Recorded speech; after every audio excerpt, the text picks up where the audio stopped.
This, my friends, is called Clarified Milk Punch. Yep, believe it or not, there's actually milk in that cocktail.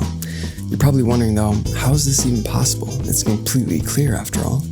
Well, it's actually pretty simple. Sure, it requires some time and patience, but the juice is well worth the squeeze, and I'm going to show you just how to make it.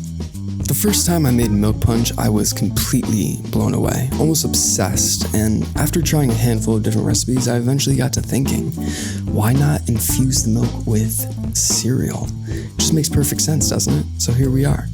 First things first, measure out 3 ounces of whole milk into a mixing glass, not 1%, not 2%, 100% full fat whole milk. Grab your cereal and sprinkle in roughly a 1/4 cup into the glass until your milk is fully caked in sugary, gluten-free goodness. Yeah, Fruity Pebbles are actually gluten-free. Shocking, isn't it? Give your milky cereal mixture a nice mix and set it aside for a few minutes so that the milk can fully absorb all that fruity, pebbly flavor. Now, go ahead and juice half a lemon, measure out 3/4 ounce of your freshly squeezed lemon juice and add it to a separate mixing glass. Using a citrus juice of some sort is crucial when making clarified cocktails. By combining an acidic liquid with milk, it forces the proteins to coagulate and create curdles. These curdles then separate from the rest of the liquid so you can easily filter them out, but we'll get to that part in a second. In order to really ramp up the citrusy flavor and add a touch of sweetness, go ahead and add 3/4 ounce of limoncello to the mixing glass. And this is a cocktail after all, so grab your bourbon of choice and add in 2 full ounces as well. Last but not least, simple syrup. Any 1-to-1 simple syrup will do, but I decided to use a vanilla bean brown sugar simple syrup for some extra richness.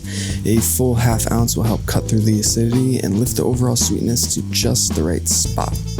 Now that our milk and Fruity Pebbles have gotten to know each other, it's time to strain. Grab a second glass to catch your liquid gold and use a fine mesh strainer to separate the cereal from the milk.